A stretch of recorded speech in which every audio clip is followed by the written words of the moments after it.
Bismillahirrahmanirrahim. Assalamualaikum warahmatullahi wabarakatuh.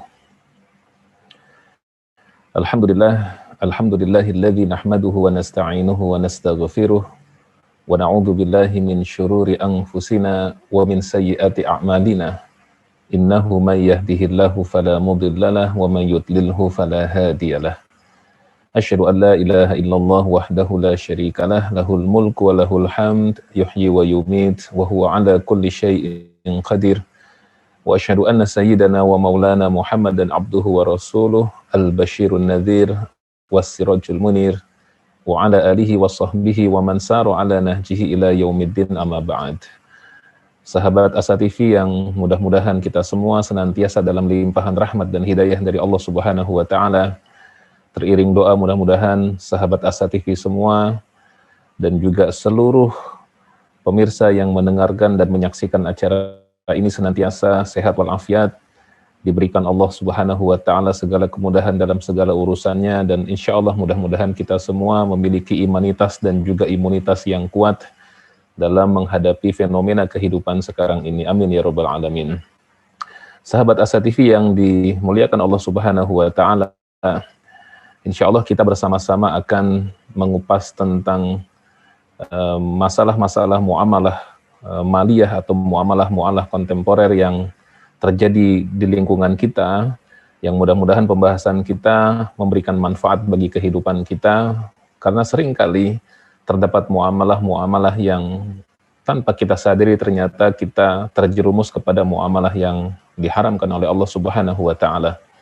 Maka oleh karena itu, supaya kita terhindar dari muamalah yang diharamkan Allah, mari kita bersama mengupas dan membahas tentang masalah-masalah muamalah maliyah atau muamalah dalam kehidupan kita sehari-hari. Dan insya Allah dalam kesempatan kita yang baik di pertemuan perdana ini, kita akan mengupas tentang harta haram di sekitar kita. Sahabat Asa TV yang dimuliakan Allah Subhanahu wa taala, dalam sebuah hadis Nabi kita Nabi Muhammad sallallahu alaihi wasallam bersabda kepada kita, "Ya'ti 'alan nasi zamanun la yubali fihi rajul min aina asabal mal min halalin am haramin." Rawahu An-Nasa'i. Dalam hadis Nabi sallallahu alaihi wasallam bersabda kepada kita, "Ya'ti 'alan nasi," kelak akan tiba pada manusia, zamanun, suatu masa, la yubali fihi rajul min aina asabal mal, di mana di masa itu orang sudah tidak peduli lagi dari mana dia mendapatkan harta. Min halalin am haramin, apakah bersumber dari yang halal ataukah bersumber dari yang haram. Hadis diriwayatkan oleh Al-Imam An-Nasa'i dalam sunannya.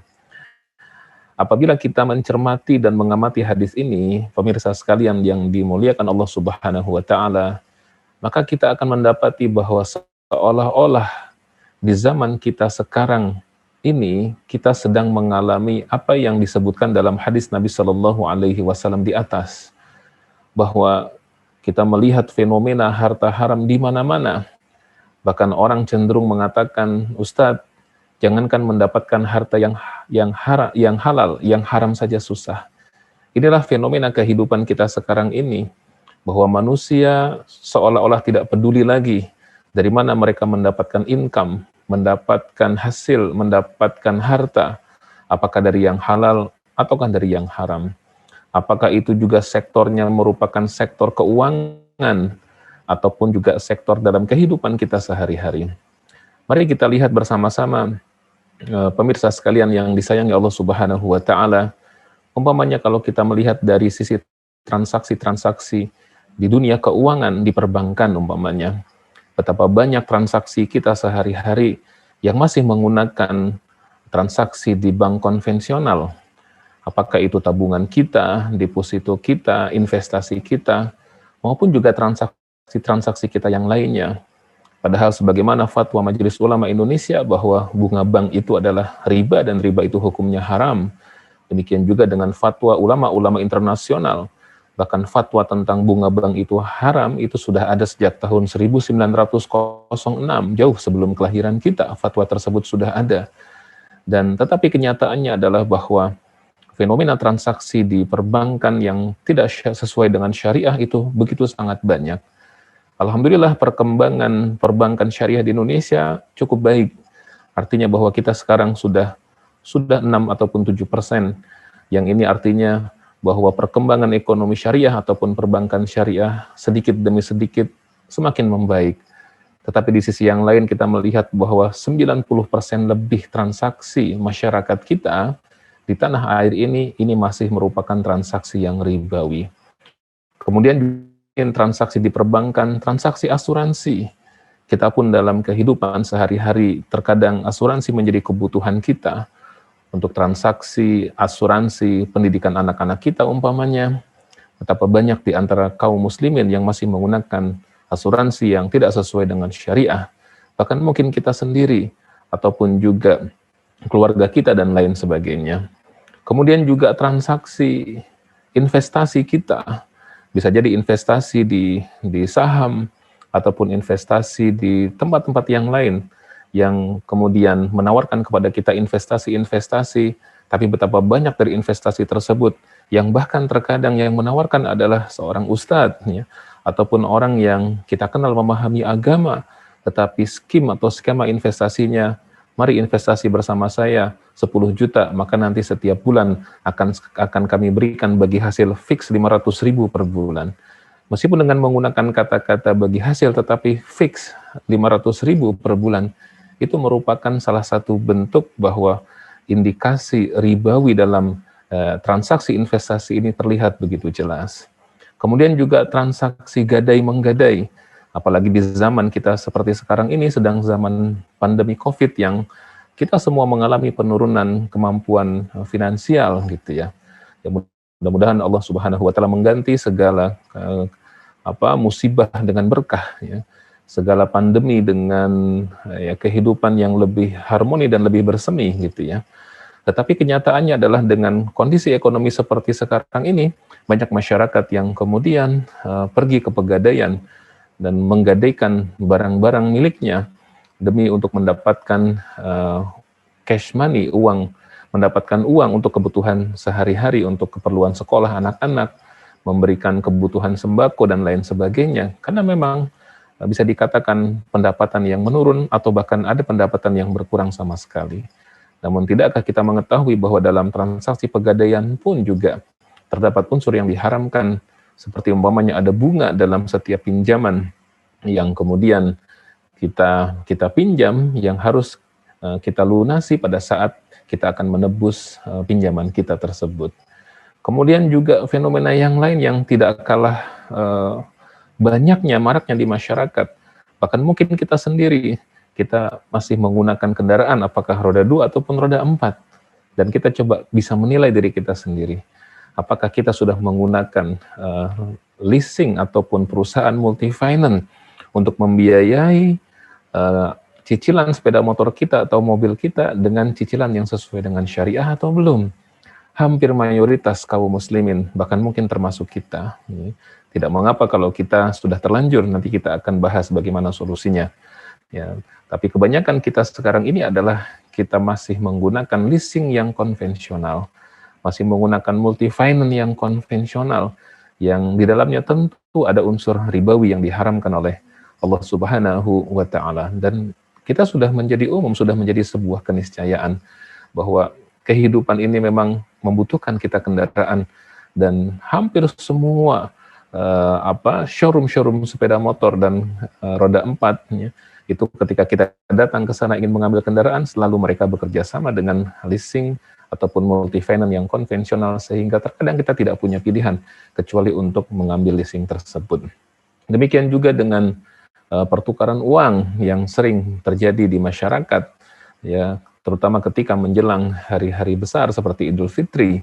Ada penukaran uang 10 ribuan yang masih baru, 20 ribuan atau 5 ribuan yang kemudian nilainya adalah 1 juta, kemudian dijual dalam tanda kutip oleh para penjajah dengan harga 1.100.000, sehingga ada pertukaran antara uang 1 juta dengan 1.100.000, padahal sama-sama rupiah, dan pertukaran barang sejenis dengan jumlah yang tidak sama, Nabi Shallallahu Alaihi Wasallam mengatakan bahwa itu merupakan riba. Ya.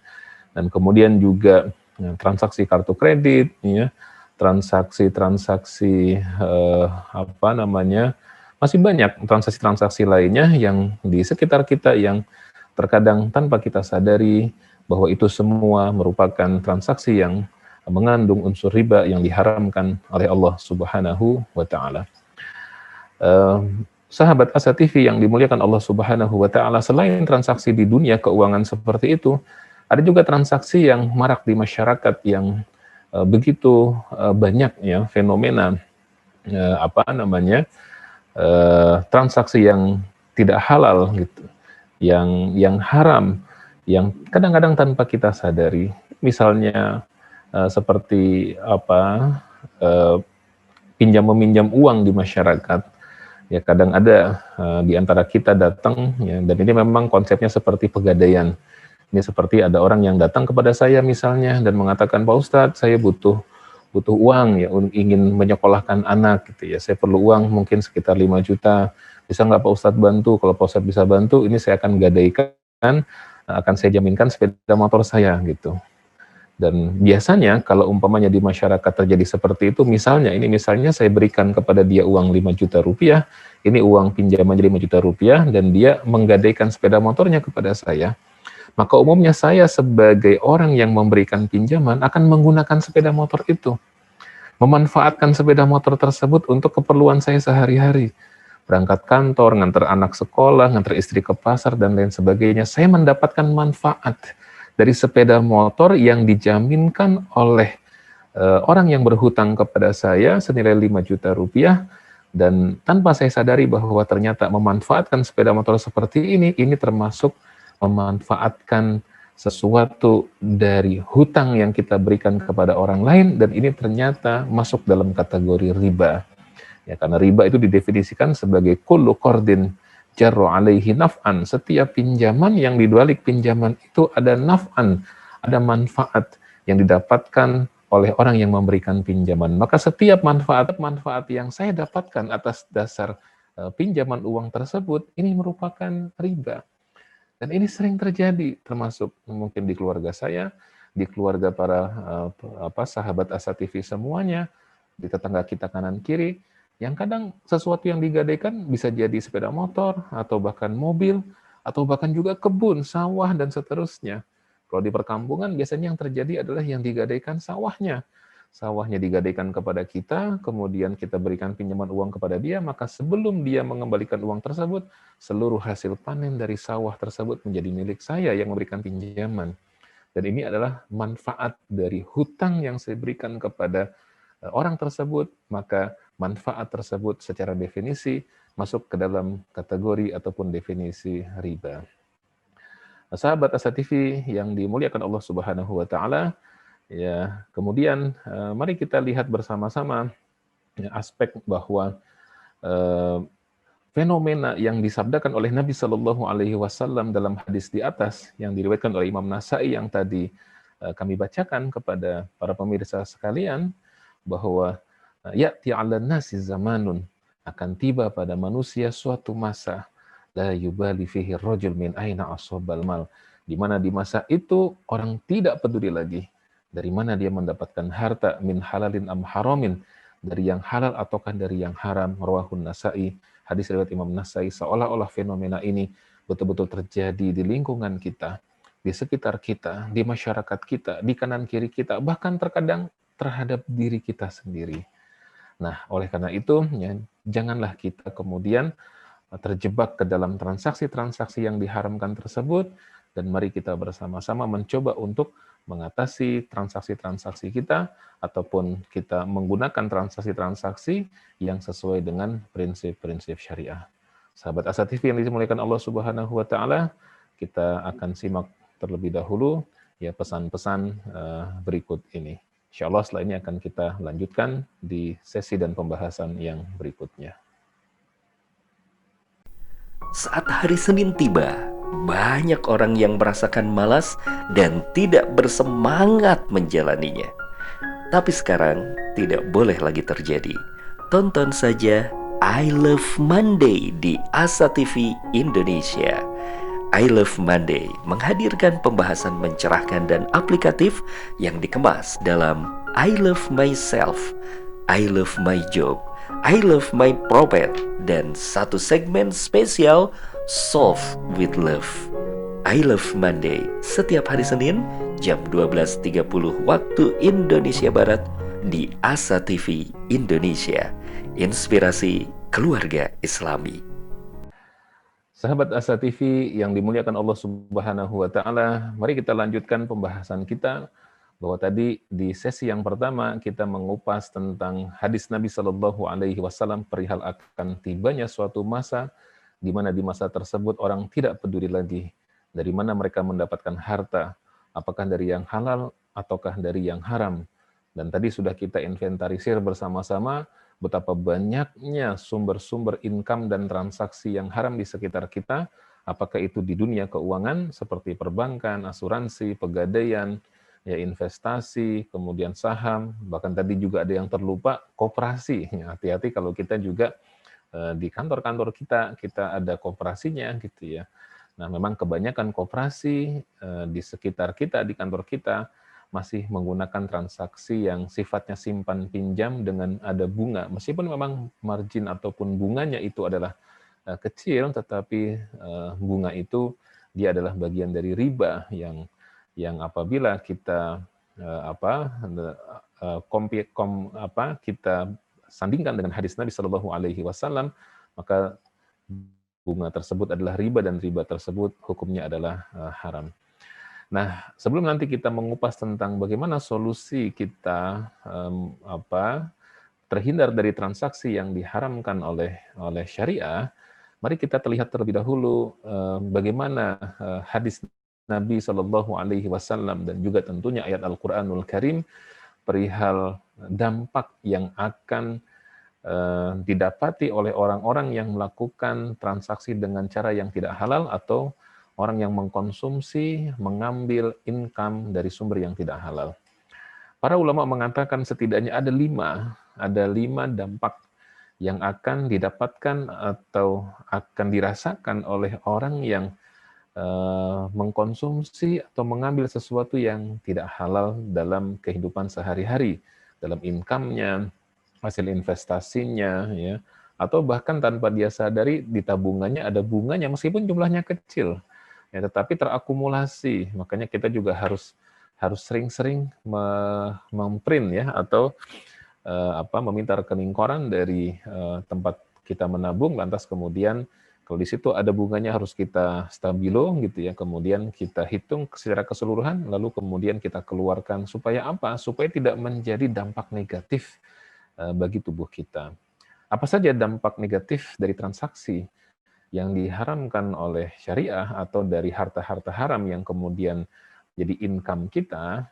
Yang pertama adalah tidak diterima oleh Allah Subhanahu wa taala ibadah dan doa yang kita panjatkan kepada Allah.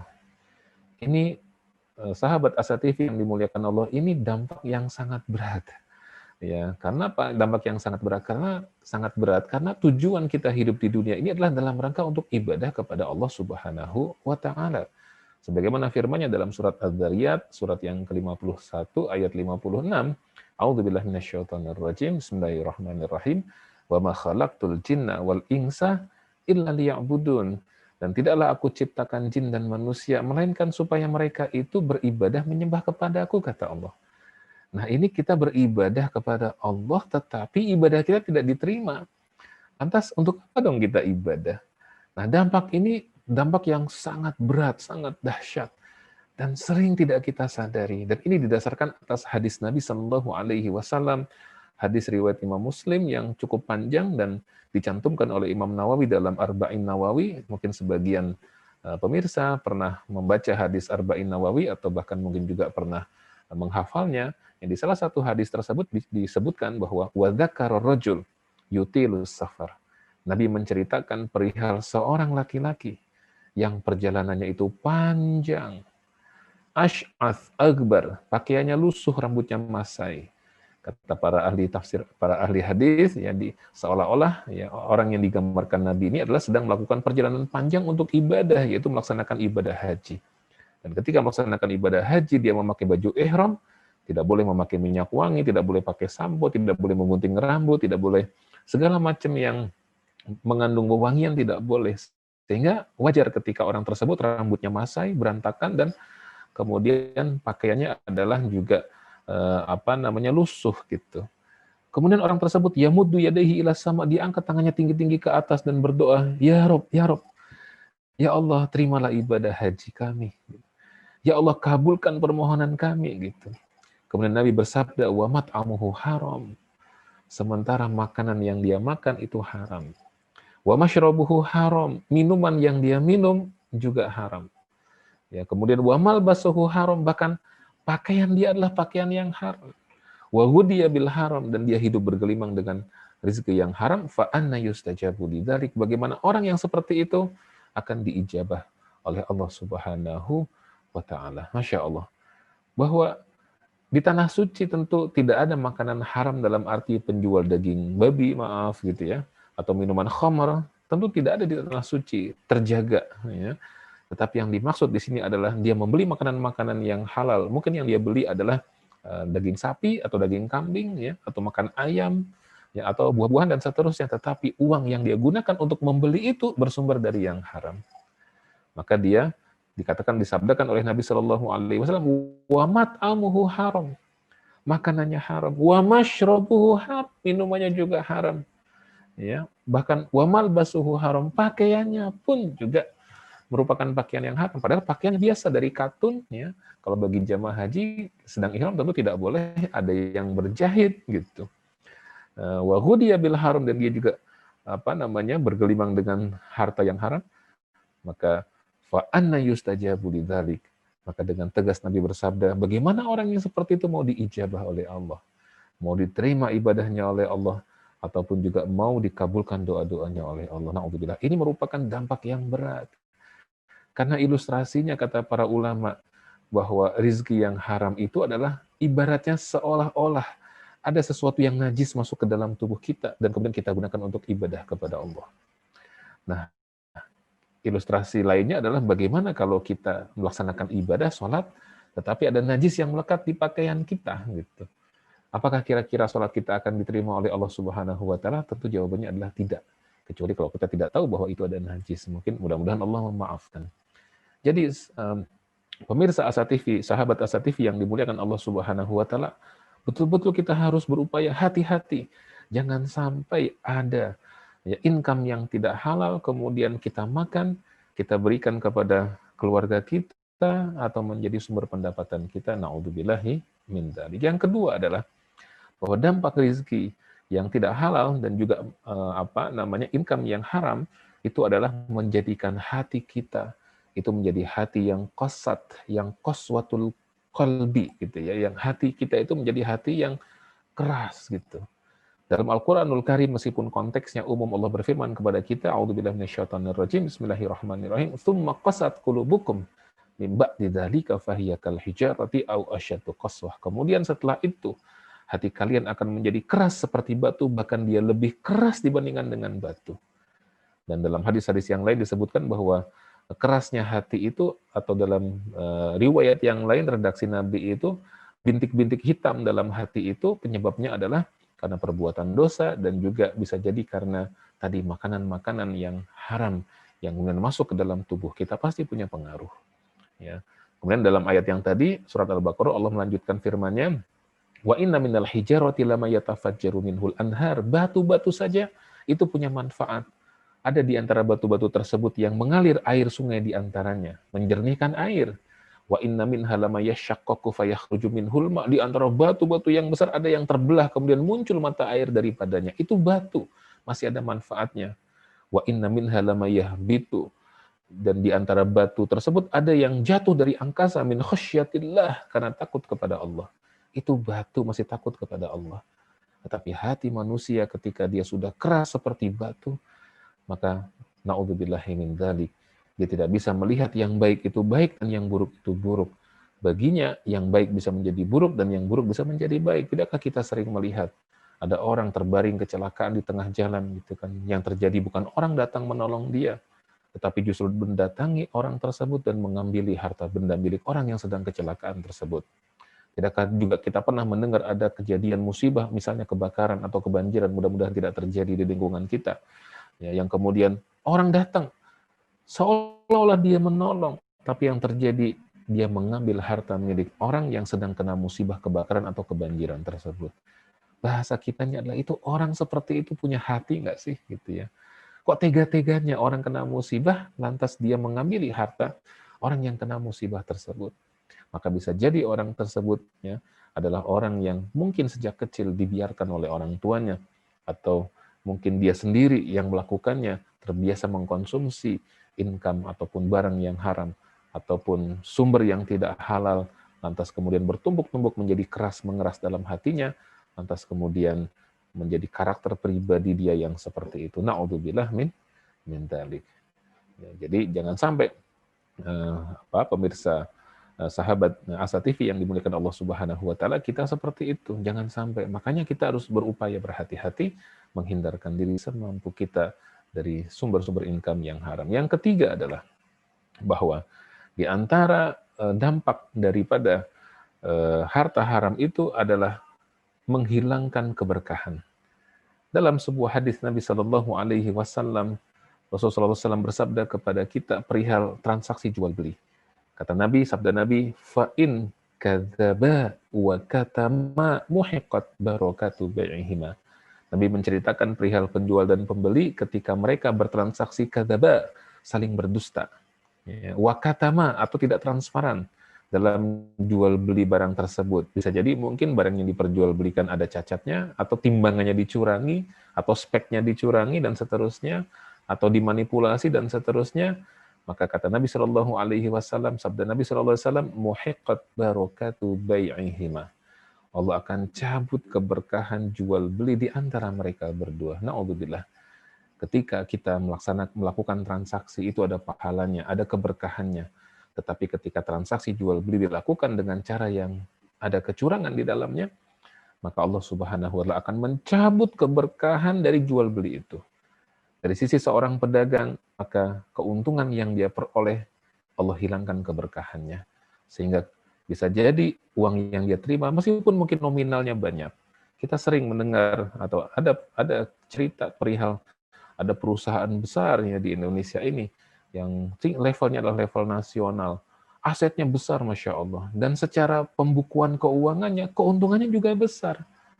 Tetapi entah kenapa kok hutangnya semakin banyak gitu. Karyawannya juga tidak semakin sejahtera.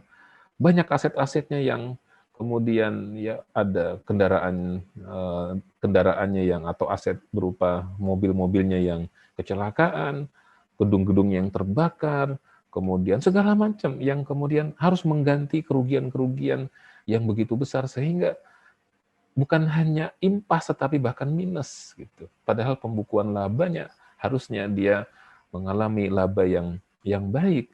Ternyata usut punya usut tadi, ada unsur ketidakberkahan di dalam mekanisme bisnis dari perusahaan tersebut, yang bisa jadi karena mungkin kebijakan perusahaan karena ingin mengejar profit yang tinggi, dia dalam tanda kutip menghalalkan segala cara. Dia manipulasi, atau antara yang dia iklankan dengan kenyataan realitasnya itu tidak sama, dan seterusnya, sehingga mengakibatkan keberkahan tersebut Allah hilangkan.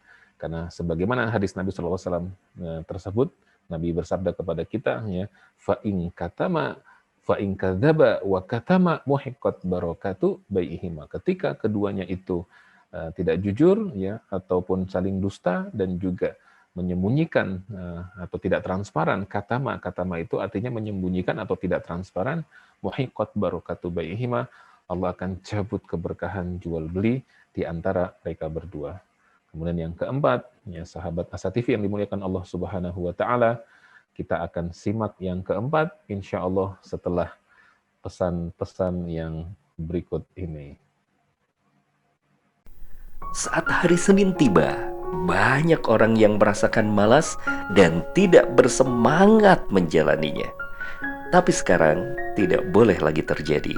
Tonton saja I Love Monday di Asa TV Indonesia. I Love Monday menghadirkan pembahasan mencerahkan dan aplikatif yang dikemas dalam I Love Myself, I Love My Job, I Love My Prophet, dan satu segmen spesial Solve with Love. I Love Monday setiap hari Senin jam 12.30 waktu Indonesia Barat di Asa TV Indonesia. Inspirasi keluarga Islami.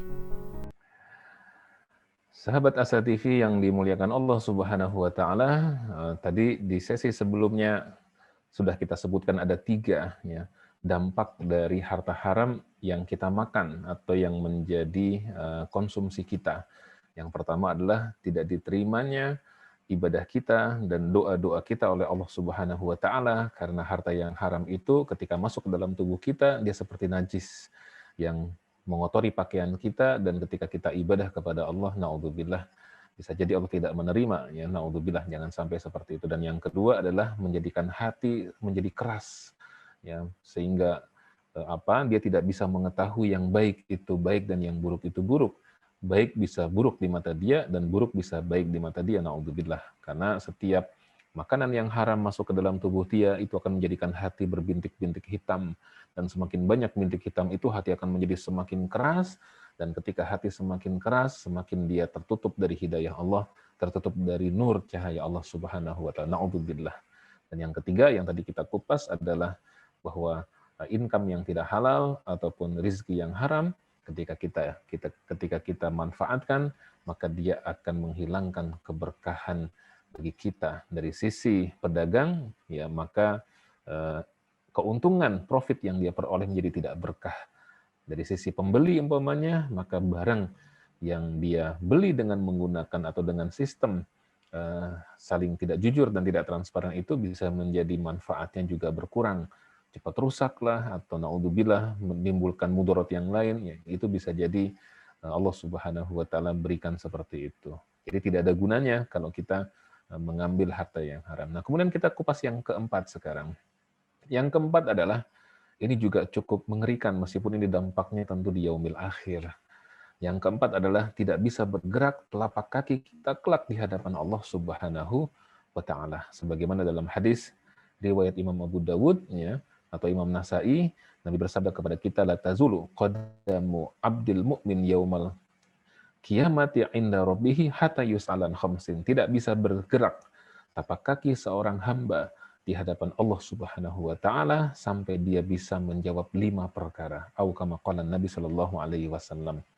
Nah, di antara 5 tersebut adalah yang ditanya oleh Allah, ya, sehingga dia bisa menjawabnya. Kalau dia tidak bisa menjawabnya, maka tidak akan bisa bergerak tapak kakinya, berdiri terpaku di hadapan Allah Subhanahu wa Ta'ala, mungkin gemetar, mungkin keringatan keluar, bahkan sampai ada orang yang keringatnya membanjiri dirinya sendiri sampai mata kaki, sampai lutut, sampai paha, sampai perut, sampai dada, bahkan mungkin ada yang tenggelam, naudzubillah, dengan keringatnya sendiri. Dan di antara 5 tersebut yang ditanyakan oleh Nabi Shallallahu Alaihi Wasallam, yang ditanyakan oleh Allah Subhanahu Wa Taala di yaumil akhir nanti adalah wa maluhu min ainak tasabahu wa fima anfaqahu. Rizkinya dari mana dia peroleh dan kemana dia belanjakan. Ada 2 pemirsa sahabat TV yang dimuliakan Allah Subhanahu Wa Taala, yang akan ditanyakan oleh Allah perihal income kita, harta kita, ada 2. Yang pertama adalah min ainak tasabahu, dari mana kita peroleh harta kita itu. Kalau di dunia aja kita ada audit, yang kadang-kadang di audit pun kita, Masya Allah, begitu susah dan sulitnya. Jadi, supaya kita bisa menjadi tidak ada yang tidak wajar gitu. Itu sulit luar biasa, dokumennya, bukti pembelian apa segala macam, itu harus rigid. Apalagi nanti hisab di yaumil akhir, naudzubillah. Ini lebih berat lagi. Ya, karena tidaklah yang kecil maupun yang besar itu tercatat semua. Dalam Al-Quran Allah berfirman kepada kita perihal orang kafir. Ma li hadzal kitab la yughadiru shaghiratan wala kabiratan illa ahsaha. Ini kitab apa nih, kata orang kafir? Tidaklah yang gede-gede maupun yang kecil-kecil, melainkan tercatat, tertulis di dalam kitab ini, yaitu kitab amal soleh setiap manusia kelak di hadapan Allah. Semuanya tertulis. Ya, maka yang kecil maupun yang besar itu kelak akan tercatat dengan baik. Ya, maka kita harus hati-hati sekali. Karena nanti Allah akan bertanya kepada kita, dari mana itu? Maka bisa jadi, naudzubillah, ketika seseorang berjalan di sebuah jalan, kemudian di jalanan tersebut dia melihat ada uang 1 lembar 5.000 rupiah gitu, misalnya gitu ya. Kemudian dia tengok kanan, dia tengok kiri, tidak ada orang. Dalam hati dia bergumam umpamanya, lumayan 5.000 rupiah bisa buat beli es es kelapa muda dan seterusnya. Dia ambil 5.000 rupiah itu dan kemudian dia belikan sesuatu. Maka demi Allah, meskipun hanya 5.000, bahkan jangankan 5.000, 500 perak uang logam sekalipun, ketika dia menemukan, kemudian dia naik angkot, kemudian pas duduk itu ada yang mengganjal di bawah dia, apa ini? Ternyata uang logam 500 rupiah, dalam hati dia, lumayan, masukin ke kantong. Demi Allah itu kelak akan dihisab oleh Allah. Dari mana? Ya fulan, dari mana engkau mendapatkan 500 perak pada hari ini, tanggal sekian, bulan sekian, tahun sekian, jam sekian, gitu kan. Dari mana engkau mendapatkan 500 rupiah itu? Kalau kita tidak bisa menjawabnya, maka terpaku kita di hadapan Allah berdiri, dan kita tidak bisa menjawab, dan pada hari itu mulut terkunci. Yang bisa menjawab adalah kulit kita, tangan kita, kaki kita, dan seluruh anggota tubuh kita yang lain. Apakah kita rela ya menjadikan atau mengorbankan kehidupan akhirat kita kelak dengan uang-uang kecil yang kemudian mengotori jiwa dan harta dan diri kita? Tentu harusnya tidak. Maka harus hati-hati.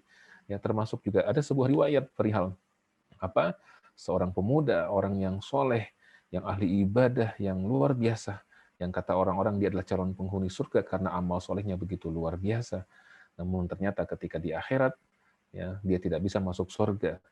Karena apa? Karena ada satu kayu kecil yang menjadi penghalang dia masuk ke dalam surga. Dan ternyata kayu kecil itu adalah kayu yang dia gunakan untuk tusuk gigi pada saat dia sedang bekerja, mengantarkan kayu milik tuannya, kemudian mungkin setelah makan siang atau entah makan sesuatu, dia merasa ada yang mengganjal di sela-sela giginya, lantas dia berhenti mengantarkan kayu tersebut, dan dia kemudian mencoba untuk menyongkel dengan tangannya namun tidak bisa, dan dia petik dia potek sedikit dari kayu tersebut, dia gunakan untuk tusuk gigi, ternyata yang menjadi penghalang dia masuk ke dalam surga. Naudzubillah.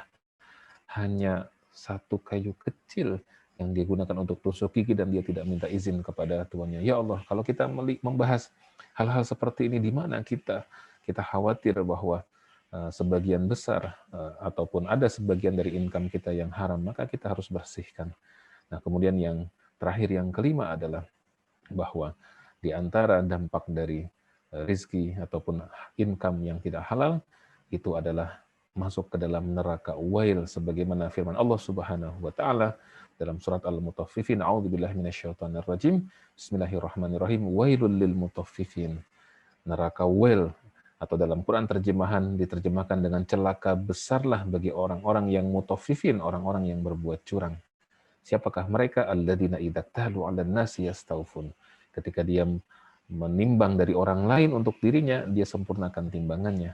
Tapi wa idza kaluhum aw wazanuhum yukhsirun. Tapi ketika dia menimbang untuk mereka, yukhsirun, dia kurangi takaran dan timbangannya. Na'udzubillah. Dalam tafsir dikatakan wailul lil mutaffifin. Salah satu tafsir menyebutkan yang dimaksud adalah kelak orang yang melakukan perbuatan curang seperti itu dalam timbangan, maka dia akan masuk dalam neraka wail. Dan tahukah kita, sahabat Asa TV yang dimuliakan Allah, seperti apa neraka wail? Dalam hadis riwayat Abu Dawud disebutkan bahwa al-wailu wadin fi jahannam. Wail itu adalah sebuah jurang di dalam neraka jahannam, yahwi fihil kafiru arba'ina kharifan hatta yabluqa qa'rahu. Yang kalau orang kafir dilemparkan ke situ, dia butuh waktu 40 musim lamanya sampai dia tiba di dasar jurang neraka wail tersebut. Kalau ulama ada yang mengatakan 40 musim, arba'ina kharifan, ada juga yang menerjemahkan 40 tahun. Jadi terbayang oleh kita betapa dalamnya neraka itu. Ketika orang dari atas dilemparkan ke dalam neraka itu, dia butuh waktu perjalanan 40 tahun untuk tiba di dasar jurang neraka wail itu. Dan itu Allah siapkan salah satunya untuk orang yang memakan atau melakukan transaksi yang tidak halal, mendapatkan income yang tidak halal, salah satunya dari praktek mencurangi takaran dan timbangan dalam berbisnis. Na'udzubillahi min dzalik. Pemirsa Asa TV yang dimuliakan Allah Subhanahu wa taala. Jadi itulah 5 dampak dari harta yang haram. Yang pertama, tidak diterima doa dan ibadahnya oleh Allah Subhanahu wa taala. Dan yang kedua adalah hati menjadi keras, ya seperti batu karena berbintik-bintik hitam, ya dengan income ataupun makanan yang tidak halal yang dia makan tersebut. Kemudian yang ketiga adalah menghilangkan keberkahan, dan yang keempat tidak bisa bergerak tapak kaki dia kelak di hadapan Allah Subhanahu wa taala, dan yang kelima naudzubillahi min dzalik masuk ke dalam neraka Wail, yang dalamnya neraka Wail itu orang dilempar dari atas menuju ke bawah saja, baru perjalanannya saja itu 40 tahun. Dan itu sebagaimana firman Allah, wailul lil mutaffifin alladzina idza talu 'alan nasi yastawfun wa idza kaluhum aw wazanuhum yukhsirun. Disediakan oleh Allah untuk orang-orang yang curang dalam takaran dan timbangan. Dan ingat, curang dalam takaran dan timbangan bukan sekedar pada orang yang jual beli, mengurangi timbangan untuk pembeli. Tapi bisa jadi bagi seorang karyawan, dia adalah timbangan job desk-nya, timbangan jam kerjanya, atau timbangan sesuatu yang harus dia kerjakan namun tidak dia kerjakan. Nah, naudzubillah min dzalik, mudah-mudahan kita terhindar dari itu semua, dan mudah-mudahan Allah Subhanahu wa taala memberikan kita rizki yang halal dan rizki yang berkah. Amin ya robbal alamin. Pemirsa sahabat TV yang disayangi Allah Subhanahu wa taala, ini sudah masuk ada beberapa pertanyaan yang insya Allah akan kita coba bahas sama-sama, ya.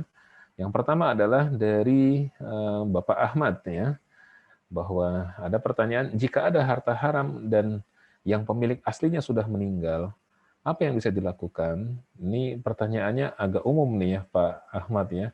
Saya agak kurang bisa menangkap. Jika ada harta haram dan yang pemilik aslinya sudah meninggal, apa yang bisa dilakukan? Ini saya kurang paham maksudnya seperti apa nih.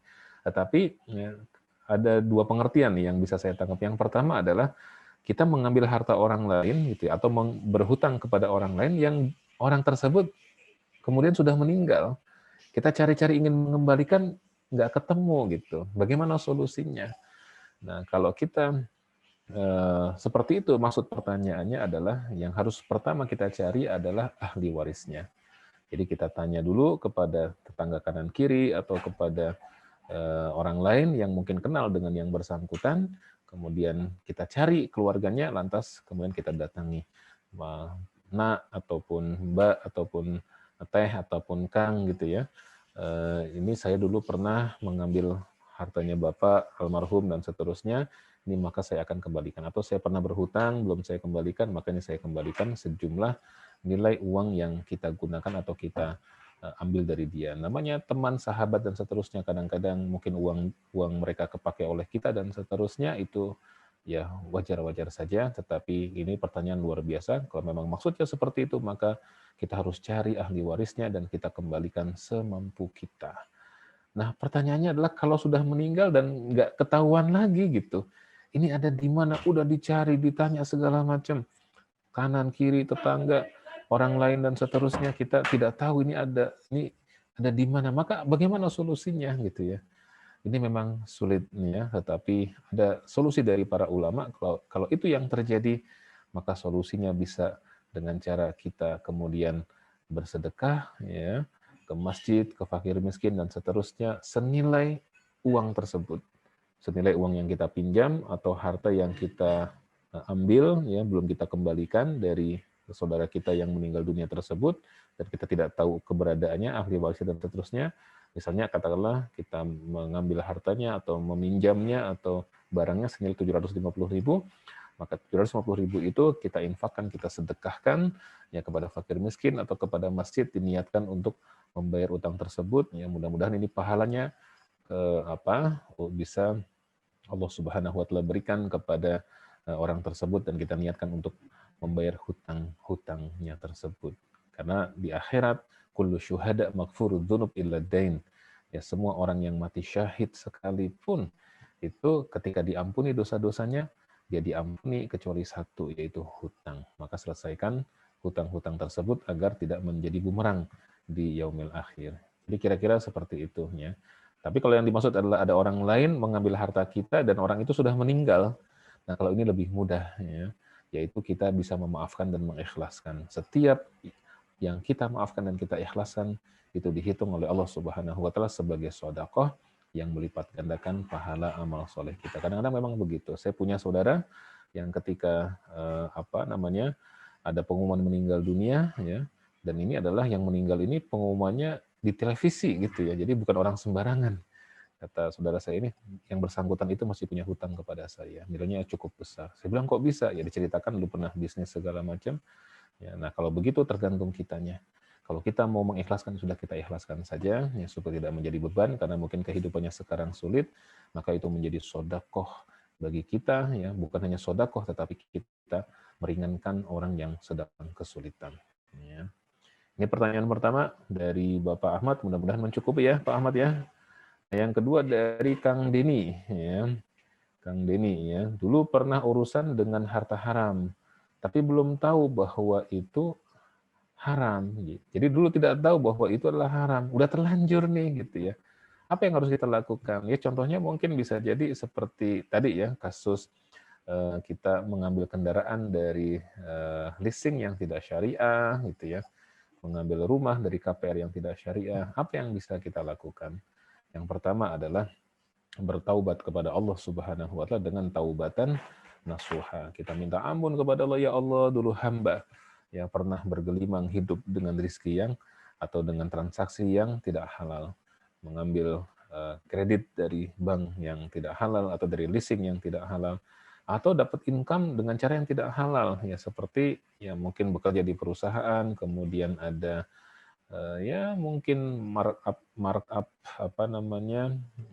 harga barang karena mungkin satu tim dengan teman-temannya dan punya kesepakatan seperti itu, dan mungkin zaman dulu ya tidak tahu bahwa itu merupakan sesuatu yang melanggar syariah dan seterusnya, maka itu pun juga kita harus bertaubat kepada Allah dengan taubatan nasuha dan berjanji tidak akan mengambil lagi, tidak akan mengulangi perbuatan tersebut. Kalau dengan praktek riba, kalaupun nanti mau ada kebutuhan lagi harus bertransaksi dengan bank, maka pastikan bahwa bank yang kita jadikan mitra adalah bank syariah. Karena bank syariah insya Allah tidak ada bunga lagi, diawasi oleh Dewan Pengawas Syariah yang ada di bank tersebut, gitu ya. Dan kalau itu terkait dengan harta orang lain, berarti kita berjanji tidak boleh mengambil harta orang lain lagi. Seperti tadi markup harga dan seterusnya. Nah, kemudian yang kedua adalah solusinya ketika kita tahu bahwa dulu itu haram, kalau masih mungkin kita kembalikan, kita kembalikan. Contoh tadi, ya, kita memarkup harga, ya ada orang atau ada teman, ada sahabatnya, ya, kita bukan jual beli tetapi dia nitip kepada kita dan kemudian kita katakan harganya sekian, padahal harusnya harganya lebih rendah daripada itu.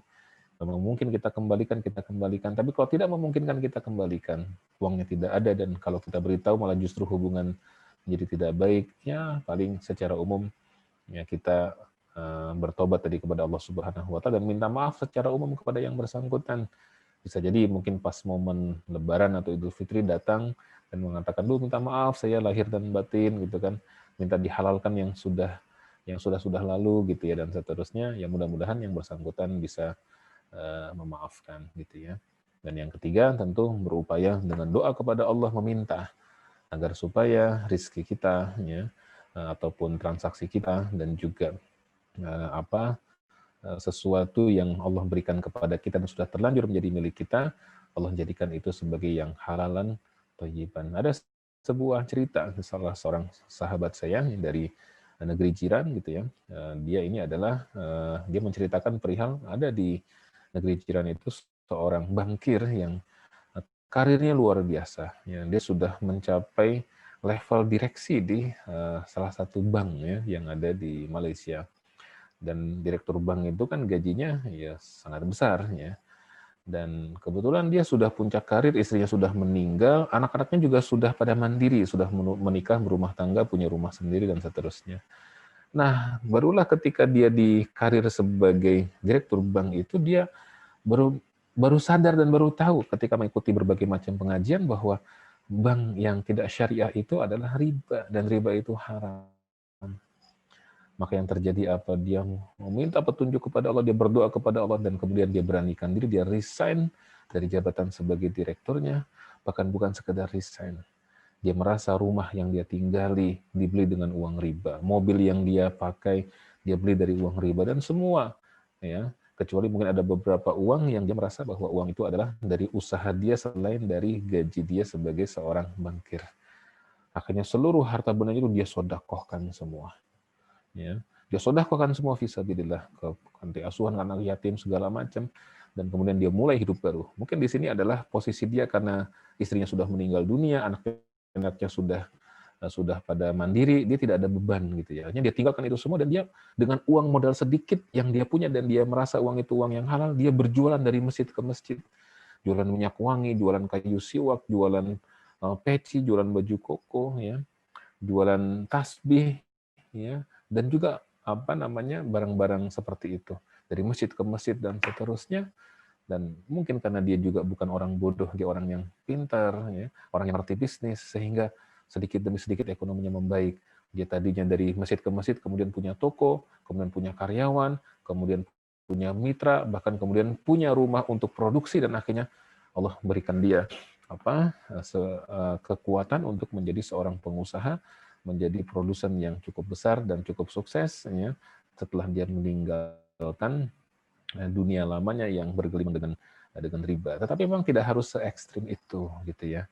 Paling tidak kalau kita bisa memisahkan ya mana yang haram, ya kita pisahkan mana yang haram. Tafriq bainal halal wal haram, kalau bisa kita pisahkan ya. Sebagai contoh mamanya di tabungan ya, di tabungan, deposito segala macam, bisa kita pisahkan mana pokok tabungan kita dan mana bunganya. Maka pisahkan yang bunganya, jangan kita makan. Yang bunganya harus kita jadikan dana sosial, kita berikan kepada fakir miskin, kepada orang yang membutuhkan untuk dana sosial, bencana alam, yang membantu orang yang terdampak COVID dan lain sebagainya. Dan yang kita akui sebagai income kita hanyalah ya pokok dari uang kita tersebut. Kecuali kalau di bank syariah, bagi hasil di bank syariah insya Allah halalan thayyiban. Oke, kemudian yang berikutnya dari Teh Mira ya. Yang Teh Mira, Ustadz, saya takut harta haram yang pernah termakan itu berpengaruh pada karakter saya. Terus terang saya pemarah ya, kemudian baperan ya. Ya, gimana cara membersihkan pengaruh itu? Ini bagus sekali pertanyaannya ya. Jadi memang betul Teh Mira ya bahwa harta haram itu memang punya pengaruh ya. Ada salah seorang salafun soleh yang ahli ibadah yang dia setiap malam, hampir setiap malam, salat tahajud bersama istrinya, dan ketika dia menjadi imam, istrinya menjadi makmum, sering dalam salatnya itu mereka menangis. Ya, ini menangis bukan seperti menangisnya kita kalau salat malam, ya. Kalau kita kan salat malam atau salat tarawih di masjid kita menangis. Kenapa? Imamnya bacaannya panjang sekali dan tajwidnya hancur, ya nggak karuan. Nangis kita, astagfirullah, orang kayak gini jadi imam, ya Allah, gitu ya. Tapi kalau salafun soleh ini, dia nangis dalam sholatnya itu karena memang betul-betul khusyuk dalam sholatnya. Sehingga dia meneteskan air mata, dan istrinya pun juga demikian. Tapi suatu hari mereka sholat, mereka tidak bisa meneteskan air mata. Si suami yang teringat dalam sholatnya adalah kambing-kambingnya. Demikian juga dengan istri, sehingga ketika pagi-pagi sarapan suaminya bertanya kepada istrinya, wahai istriku, kenapa ya kok tadi malam aku tidak bisa khusyuk dalam sholat? Apakah engkau merasakan hal yang sama? Kata istrinya, iya sama, aku juga seperti itu. Nah, inilah bedanya kita dengan salafun soleh. Mereka langsung begitu mendeteksi ada yang tidak benar dalam hatinya, mereka langsung muhasabah, langsung introspeksi diri. Maka kata suaminya, apakah kita kemarin menzolimi orang? Kata istrinya, na'udzubillah min dalik, wahai suamiku, kita tidak menzolimi orang. Apakah ada hak orang belum kita tunaikan? Tidak, semua pekerja kita sudah saya bayar, kata. Apakah kita punya hutang? Tidak punya hutang, gitu ya. Terus apa ya? Apa makanan kita haram? Makanan kita halal. Kata suaminya, yang berbeda apa menu semalam? Susu, gitu ya. Itu susu dari mana? Susu dari kambing kita. Dari yang merah siapa? Itu tetangga kita. Tolong panggilin dia. Dipanggilin tuh tetangganya. Ya, Ujang. Atau kalau di Sunda ya, Ujang gitu ya. Kalau apa namanya, kalau di Jawa ya, Mas gitu ya. Kalau di Jakarta ya, Bang, kemarin gembalain kambing kami kemana? Ya, oh Tuan, kami mengembalakan kambing Tuan ke padang rumput yang di seberang sana. Bukan yang di dekat sini, karena yang di dekat sini rumputnya sudah pada mengering. Saya khawatir kambing Tuan itu kelaparan. Jadi kamu bawa ke seberang sana? Iya, itu kan melewati perkebunan orang. Betul. Nah, ketika ngelewatin perkebunan orang, kamu jaga nggak kambing-kambing kami dari memakan tumbuh-tumbuhan milik orang lain, kata sang tuannya ini. Kata penjaganya, kata tetangganya, "Tuan, kambing-kambing Tuan cukup banyak sehingga kami tidak mampu menghalau semua kambing-kambing Tuan, sehingga betul ada di antara kambing-kambing Tuan yang kemudian memakan tumbuh-tumbuhan milik tetangga-tetangga kita.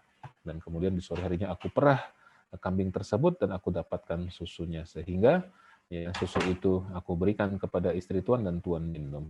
Barulah kemudian dia panggil istrinya, "Wahai istriku, aku tahu sekarang kenapa malam tidak bisa kita khusyuk dalam melaksanakan sholat malam. Kenapa, wahai suamiku? Karena kita minum air susu dari kambing kita, yang kambing kita memakan tumbuh-tumbuhan milik tetangga kita, dan kita belum minta ridho kepada mereka." Masya Allah. Ini adalah dampak dari rizki yang tidak halal. Sampai separah itu. Padahal itu kambing. Apa salahnya kambing? Kambing tidak salah. Tapi kita sebagai pemiliknya, ketika kita tidak berupaya menghalau kambing tersebut dari memakan yang haram, maka bisa jadi itu ada dampaknya. Nah, caranya bagaimana? Ya caranya, kalau kita masih memungkinkan, minta diikhlaskan kepada pemiliknya. Itu yang pertama. Kalau tidak, yang kedua, baru tadi kita proses cleansing gitu ya, proses pembersihan. Dengan cara bagaimana dipisahkan yang halal dengan yang haram. Kalau bunga tadi dicatat tuh, bunganya berapa, singkirkan ya. Berikan untuk orang lain, untuk fakir miskin. Dalam fatwa Dewan Syariah Nasional Majelis Ulama Indonesia nomor 123 tentang dana yang tidak boleh diakui sebagai pendapatan, diantaranya adalah dana-dana dari bunga dan seterusnya, itu boleh diberikan, disumbangkan untuk sosial, fakir miskin, anak yatim, ya termasuk masjid, panti asuhan, dan seterusnya. Tapi dia tidak boleh untuk zakat, tidak boleh untuk wakaf, ya kira-kira begitu. Jadi boleh kita berikan kepada fakir miskin atau untuk yang terdampak pandemi dan seterusnya, ya. Jadi kita cleansing, kita bersihkan harta kita itu. Di samping itu juga bukan hanya yang kotor yang kita keluarkan, tapi kita perbanyak sodakoh, ya. Kenapa? Karena sodakoh itu membersihkan harta dari unsur-unsur yang diharamkan oleh Allah Subhanahu wa Ta'ala. Makanya zakat itu masuk dalam kategori sodakoh, dan zakat itu secara bahasa di antara maknanya adalah dari kata-kata zakka yang artinya membersihkan.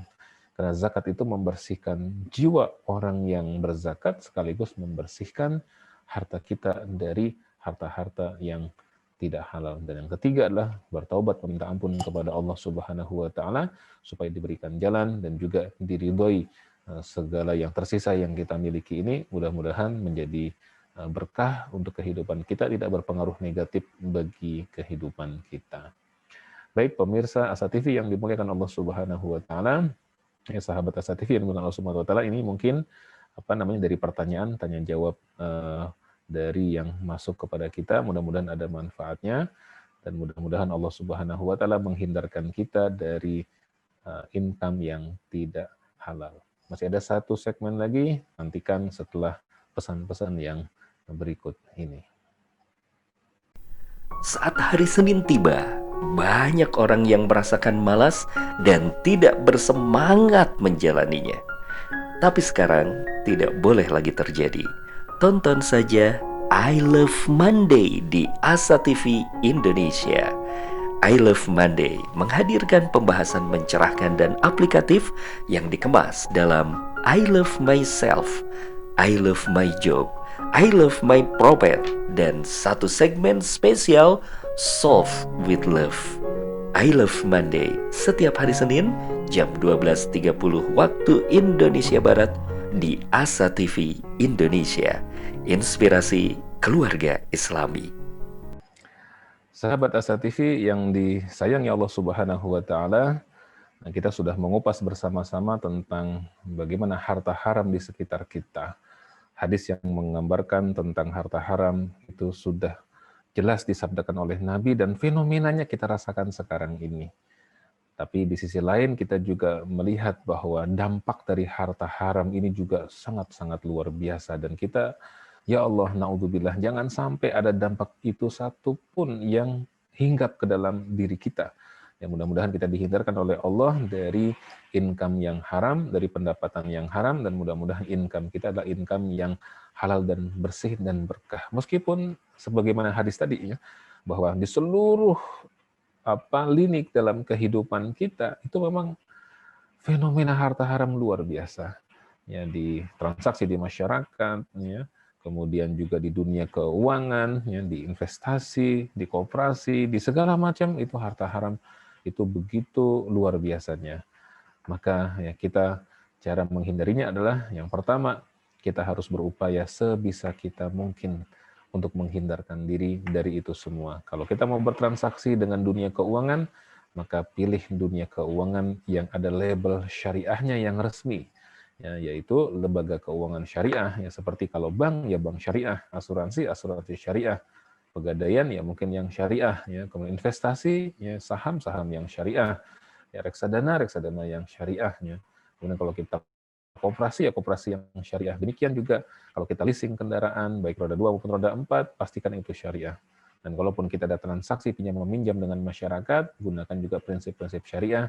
Dalam pinjam meminjam tidak boleh ada tambahan, karena setiap tambahan atau manfaat dari pinjaman itu adalah dia riba yang diharamkan oleh Allah Subhanahu wa taala.